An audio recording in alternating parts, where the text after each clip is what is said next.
there, this is Pastor Tabitha Parable. How you doing? We are in my Bible series, and so this is the Bible that we're looking at today, the Bible for Everyone. I want to do a quick review on this one because I have mixed feelings towards this one. And so again, this is all about intentionality. This is all about just trying to review it as honestly as I can and give you some understanding of why it was created and what it was created for. Now, the Bible for Everyone is a new translation by John Goldingay and NT Wright, Tom Wright. And I, like many people who have read NT Wright's work, were very excited to get our hands on this. And so when it first arrived out, I was hopeful that I would get one, and I managed to find a copy in the sale. So mine is a little bit damaged, but I'm happy with that. And I was really excited to read it. In some ways, it does not disappoint. In some ways, I think it's really an interesting Bible. So let's get into the background of why. Many of you will know the Bible for Everyone commentary series. And so that commentary series was written to look at every single book in a way that gives background commentary to people, but in everyday language that was easily accessible, cost effective, and a way that ordinary people who had not studied Hebrew and Greek and been at university for years could access theological thoughts. And sometimes it's a great tool to just help us to think alongside the Bible. It's a great beginner's tool to really do that. And so it really is a beginner's tool. So I was quite excited to get hold of the Bible for Everyone. The idea behind it is that it should be in everyday language. It's easy to read. The chunks are broken down into bite-sized pieces that really fit the kind of modern narrative of reading small, sharp stories, which I think actually is not in keeping with how NT Wright encourages us to read the Bible, but that's a different matter altogether. But it's supposed to be for the everyday person. So does it live up to that? That's something that you have to kind of decide for yourself. I have my own opinion. It's supposed to be simple. It's supposed to be concise, but you can see that simple and concise is quite a heavy book. It's actually very heavy and quite large, but that is in part due to the type of paper that it uses. It uses almost what feels like regular paper, which is quite special because Bibles generally don't use quite heavy weighted paper. They're notorious for the very thin pages because of the size of a Bible. So there's a couple of things there. The authors themselves translate their halves of the Bible. So John Goldingay is an Old Testament scholar, and he does the entirety of the Old Testament. And Tom Wright is the New Testament historian and scholar, so he does the New Testament. So actually, in the end, while they are single translations, they are very, very different in the style and approach that each author takes to the translation works. Now, I say author because these, of course, are authors. They are theological and historical authors and have hundreds of books between them.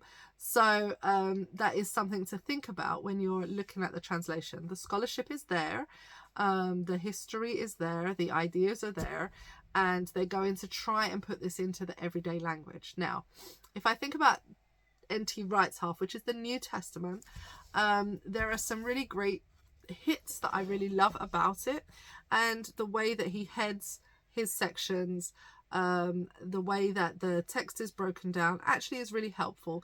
The verses are not so in your face that it becomes distracting to the reader. Those are all things that I really like about how it flows. And the text itself is quite a nice translation to read. I'm not quite sure for everyone is right, but it is definitely an easier translation than some other ones. But here is the challenge. The Old Testament is not like the New Testament. The Old Testament is written in a completely different style, and therefore that has a challenge to reading it. So one of the things that John Goldingay obviously makes a decision that we should, in the modern times, wrestle with the Hebrew names and places, and I 100% agree with him. I think that it is such a good exercise to really push yourself to read these places. So I guess if I'm writing a Bible for beginners, I want to kind of baptism of fire into that world immediately, instead of pretending that that world is something other than what it is. And by overly familiarizing and transliterating names and making them into, modern English as opposed to what they would have been, and detracting from the meanings of what people's names had, from the ideas behind people's names and the patterns that the names had. These are all really important context points in learning about our biblical narrative. He makes a decision to have all of the Hebrew names for places, people, God, etc. That has a challenge with making it for everyone and making it easy to read, because there are some passages where it just becomes very difficult and heavy. And I think that can be off-putting if you are not used to reading that style of writing.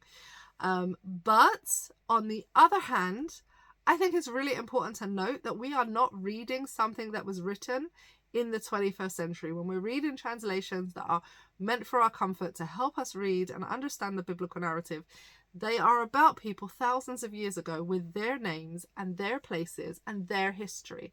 And so you're dipping into their world. I don't know if there was an easier way of doing this, but in some ways I agree, and in some ways I don't. So here was my challenge. My challenge is that I always do the Genesis check for a translation.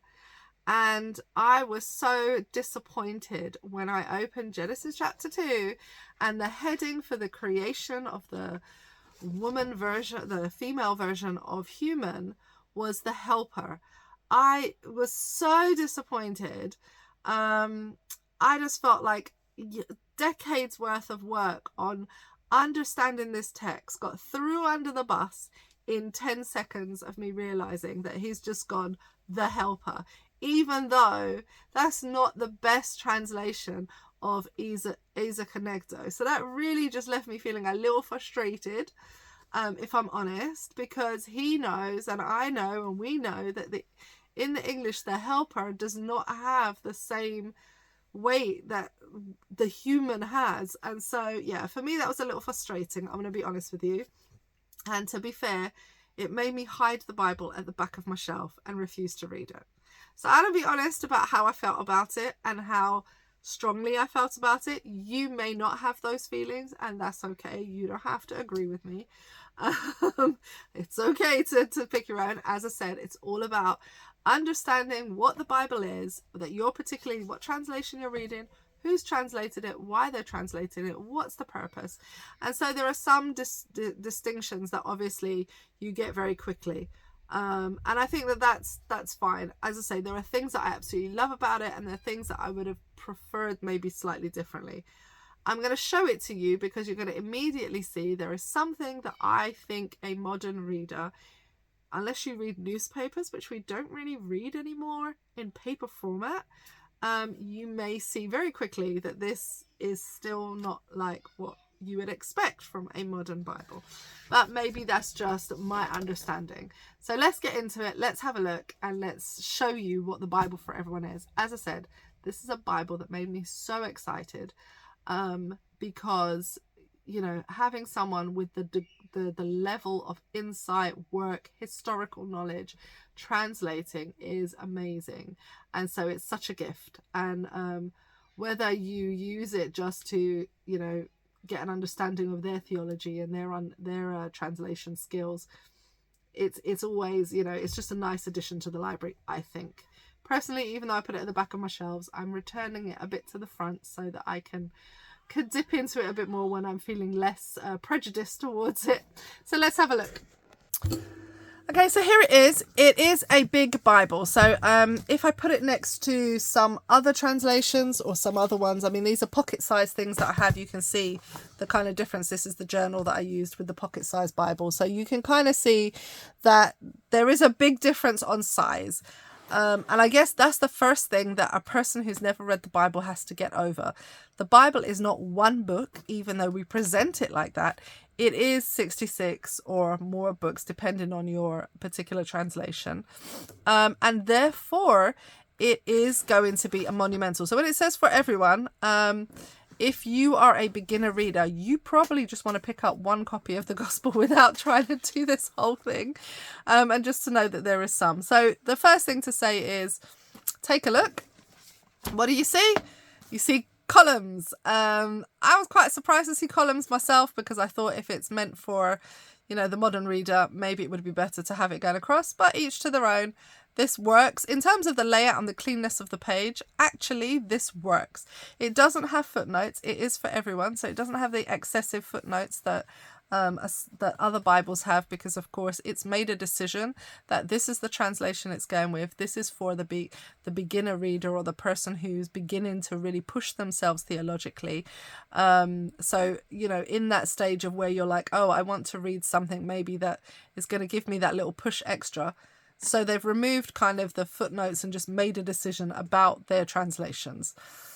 What they have done, which I really like, which I think everyone has said is the best. So if you listen to any commentary on or review of this Bible, what you will see is this bit, which is the intro to the chapter.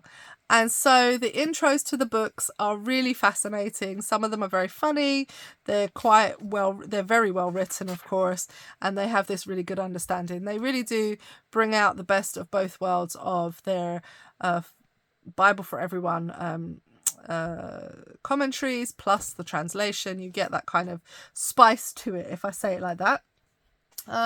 So there's that element to it. What you will see immediately as you open a page like this, where in the beginning you have the names look so different than what you are used to. And that's just something you have to wrestle with.